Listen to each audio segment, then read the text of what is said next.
എല്ലാ മാന്യ പ്രേക്ഷകർക്കും സ്വാഗതം. എല്ലാ ദിവസവും സ്വർണ്ണവിലയുടെ ഏറ്റവും പുതിയ അപ്ഡേറ്റുകൾ കൃത്യമായി അറിയാൻ ഞങ്ങളുടെ ചാനൽ ഇപ്പോൾ തന്നെ സബ്സ്ക്രൈബ് ചെയ്യുക. കൂടാതെ ലൈക്ക് ചെയ്യാൻ മറക്കരുത്. നിങ്ങളുടെ പിന്തുണയാണ് ഞങ്ങൾക്കുള്ള പ്രചോദനം. പിന്നീടുണ്ടാകുന്ന മാറ്റങ്ങൾ കമന്റ് ബോക്സിൽ അപ്ഡേറ്റ് ചെയ്യുന്നതാണ്. കേരളത്തിലെ സ്വർണ്ണവിലയിൽ ഇന്ന് വർധനവാണ് രേഖപ്പെടുത്തിയിരിക്കുന്നത്. 24 കാരറ്റ് സ്വർണത്തിന്റെ ഇന്നത്തെ വില ഗ്രാമിന് 43 രൂപയും പവന് 344 രൂപയുമാണ് ഉയർന്നത്.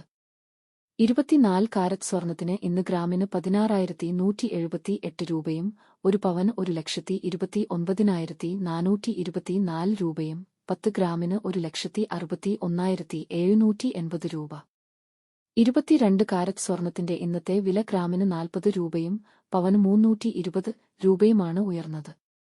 22 ക്യാരറ്റ് സ്വർണത്തിന് ഇന്ന് ഗ്രാമിന് 14,830 രൂപ, ഒരു പവന് 1,18,640 രൂപ, 10 ഗ്രാമിന് 1,48,300 രൂപ. 18 കാരറ്റ് സ്വർണത്തിന്റെ ഇന്നത്തെ വില ഗ്രാമിന് 33 രൂപയും പവന് 264 രൂപയുമാണ് ഉയർന്നത്. 18 ക്യാരറ്റ് സ്വർണത്തിന് ഇന്ന് ഗ്രാമിന് 12,134 രൂപ, ഒരു പവൻ 97,072 രൂപ, 10 ഗ്രാമിന് 1,21,340 രൂപ. സംസ്ഥാനത്ത് ഇന്നത്തെ വെള്ളി വില 1 ഗ്രാം 290 രൂപ, 10 ഗ്രാമിന് 2,900 രൂപ. 1 കിലോ 2,90,000 രൂപ. വിപണിയിലെ മാറ്റങ്ങൾ കൃത്യമായി നിങ്ങളിലേക്ക് എത്തിക്കുന്നതിന് നിങ്ങളുടെ ഓരോ പിന്തുണയും ഞങ്ങൾക്ക് ആവശ്യമാണ്.